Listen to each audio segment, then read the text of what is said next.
Welcome back to their hot takes video, and the first one says CM Punk versus Drew McIntyre should main event Bad Blood. No ifs and no buts. And honestly, because of this, we might have a huge problem with CM Punk, Roman Reigns, and Cody Rhodes, and Triple H, and the entire WWE. As we know, CM Punk and Drew have the best feud going into Bad Blood. They have the match that has the most hype, and it's going to be a hell in a cell because there's a lot of beef between these two people. Then you had Roman Reigns and Cody just team up and reportedly take their main event spot, and that could lead to a huge problem. I think CM Punk and Drew should main event, but then again, you got Roman Reigns, the biggest star in the world, and then also Cody Rhodes, who is a top 5 star in the world, as well as the WWE champion. We got a big problem, and a lot of people are thinking that CM Punk might crash out because this user on Twitter says the bloodline just awakened a mythical wrestler and they aren't ready. CM politician. Like I said, this could become a big problem if CM Punk is truly upset with the fact that he doesn't get the main event. Who knows? The man might have another backstage brawl. Hopefully, that isn't the case, and I kind of trust CM Punk won't, but I really think that WWE should consider making that the main event of the show. We'll see what happens. At the end of the day, I really don't think it matters too much. Like, yes, do I want and prefer CM Punk's main event with Drew? Yes. However, if they open the show, it's not the end of the world. I'm just hoping there's no problems, but if there are, honestly, a CM Punk and Roman feud could start from this very storyline, so it's not a terrible idea. Speaking of Drew and CM Punk, this hot take says that Drew needed Punk to elevate his career, and I completely agree. I think Drew has always been a great star to have in the WWE, but his feud with CM Punk took him to the next level, and he feels like an even bigger star than before. Drew has now entered that territory where he can main event with Roman, where he can main event with The Rock, Cody Rhodes, Gunther. It doesn't matter because I think CM Punk put Drew on that level. This feud has been great for both men. The last hot take about CM Punk in this video says that Punk should turn heel next year, and I totally agree. I think a lot of people are expecting CM Punk and Seth Rollins to wrestle in a singles match at WrestleMania, and that is when he turns heel. But if WWE pivots and we get CM Punk versus Roman, then a heel Punk versus Roman would go absolutely insane. I hope it happens. Gaming Lord says that Cody's title reign has become better after the segment with Roman, and that's what happens when you have Roman freaking Reigns. The guy does everything and elevates everything in the WWE to feel extremely special. This hot take from Twitter says that The Rock beating Cody for the title would be terrible for the WWE, and I can see how people might think that would be a problem, but I don't mind it too much if The Rock were to beat Cody at like maybe Netflix on Raw the first episode in January and only hold the belt for a few months and then maybe drop it back to Cody or Roman. I don't see a problem with The Rock being champion, honestly, because I think that it'll be a cool run. I think he would show up plenty of times.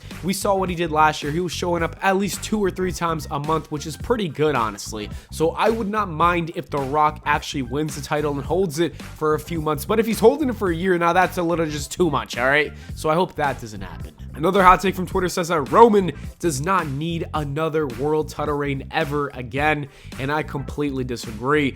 If Roman does ever win a championship and has the run that he had last time where he barely shows up, then I would agree. But just based off this return right now, he's showing up a decent amount of times, and this is what we need from Roman. Honestly, all I want from a part-time world champion is for them to show up 2 or 3 times a month. I think there's no problem if that is the case. You know, you can go by a week without the world champion, but it's a problem when it's months and months. Speaking of world champions, Blazingville says that Gunther's reign has the possibility of being a top 10 reign if done right, and I think it's just too early to tell. I don't think that Gunther, there's been so many great world champions that I just can't see Gunther beating the top 10. It was a different story with the IC championship because there weren't many long great champions with that belt, but for the WWE and the World Heavyweight Championship and all world champions, it's just a lot harder to get in that top 10 list. Justin Jones says that Chad Gable needed the IC championship more than Jey Uso. Changed my mind. Spoiler, you're not. And I kind of agree and disagree. What I agree is that I think Chad Gable should have been the IC champion, but they should have done it a different way. He should have beaten Gunther, or he should have beaten Sami Zayn, and then imagine Jey Uso beating Chad Gable. That would have been a lot better than Braun Breaker being the one to lose to Jey Uso, because you would have given Chad the IC championship, and then Jey would have completely got even more over by beating Chad Gable and his Goon Squad. This hot take says that WrestleMania 41 should feature a triple threat match between Randy Orton, Cody Rhodes, and Kevin Owens, and I would not mind one bit if this were to happen, but if I had to pick, I would rather want to see a singles match between Randy Orton and Cody Rhodes for the WWE Champion if they go down that route. Cinema Love says that Miz is more WWE Hall of Fame worthy than Daniel Bryan. I gotta say, yes, I can see the argument you're making in this hot take, but to me, and I think a lot of other people, Daniel Bryan is still more Hall of Fame worthy. But at the end of the day, I think they're both going into the Hall of Fame. I think if Daniel Bryan wants to, I don't know if he really wants to because the guy's all in on AEW, but if he ever were to come back maybe 20, 30 years down the line just to get an induction, I could see that happening. Silverwatch says that Vince McMahon's documentary was mid AF. I completely agree. There was nothing new. If you follow WWE and you consider yourself a fan, you pretty much knew everything that went down. But I will say it was a well-produced and edited and well-done documentary, especially for casuals who will watch this and say, damn, that's pretty interesting. I never knew that. The next hot take says that the crowd booing Dom loudly when he's about to speak is just getting old, and to me it's not, so I gotta disagree with this hot take. I love it. Every time it happens, I always have a smile on my face. It's a lot of fun. It makes it very difficult for him to even speak, and I can't wait till he turns babyface and the crowd likes him so he can finally cut a promo. This hot take says that Survivor Series War Games PLE makes no sense, just like the Hell in a Cell pay-per-view when they were doing that.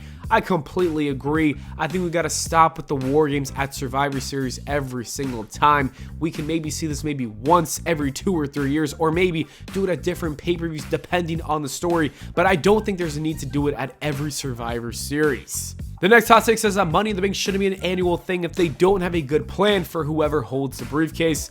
And I gotta completely agree. Like, for example, Drew McIntyre winning, there was no need for him to win just to fail the cash in later in the night. It was kind of redundant with all the times that CM Punk was screwing Drew. So I agree with this hot take. It's a good one. The next one comes from Twitter and says WWE would have too many titles if they introduced 2 women's mid-card championships. That really hurts to say because they deserve it, but it is true. I don't think it's true at all. Adding the women's IC and the women's US championship is a great idea. I think they should do it. I have zero problem with it. If anything, it'll have more meaningful matches on Raw and SmackDown and also better storylines for the women. So I have no problem with it. I don't think it's a problem at all. Icy says that feeding American Made to the Wyatts was just stupid. Chad needed to be pushed. The Creed brothers needed to be pushed, and they just look like jobbers against the Wyatt Six. For what exactly? Their rivalry kind of ended like nothing significantly even happened. This is a good hot take. I agree with it 100%. I don't know why Chad Gable and American Made would lose. It kind of made them look stupid. You kind of killed all the momentum once they just got it after forming. Hopefully things can turn around, but right now things aren't looking too good for American Made. Devin says that Brock Lesnar's overhated when it comes to his wrestling and UFC career. I don't know about UFC too much. I didn't watch Brock Lesnar or his UFC career, but when it comes to wrestling, I think that Brock has one of the best wrestling careers of all time. He's one of the best wrestlers ever. Kevin says that the Great Khali is the #1 worst wrestler of all time. I low-key liked Great Khali, at least before he became a babyface and joined Santino Marella. That's when he got too goofy for me. But when he was a badass heel in 2008, that's when Great Khali, in 2007 too, that's when he was awesome. So I will say Great Khali is not the worst wrestler of all time. There's plenty of other people that are worse than the Great Khali. 10-Star Classic says that this is day 351 of asking to be in one of these videos, and their hot take is Edge is the greatest heel of all time. Just because they asked so many times, I feel like I gotta include it in the video. And this is also a good hot take, but I don't agree with it. I think Edge is probably in the top 10 or 15 best heels of all time, but he is not #1. I think you got people like Triple H, you got people like Vince McMahon, you got people like Randy Orton who are ahead of him. Ric Flair is another great name. So while Edge is in the top 10 or 15, he's not #1. And Krypton Elite says that Edge has the worst spear of all time. That is something I can agree with. Edge's spear is just not good. I don't know if it's the worst, but it's one of the worst. I'm not a huge fan of it. Anyways, that is it for the video, guys. Thank you so much for watching. I hope y'all enjoyed. If you did, please make sure to leave a like and subscribe for more, and I'll see you all in the next video.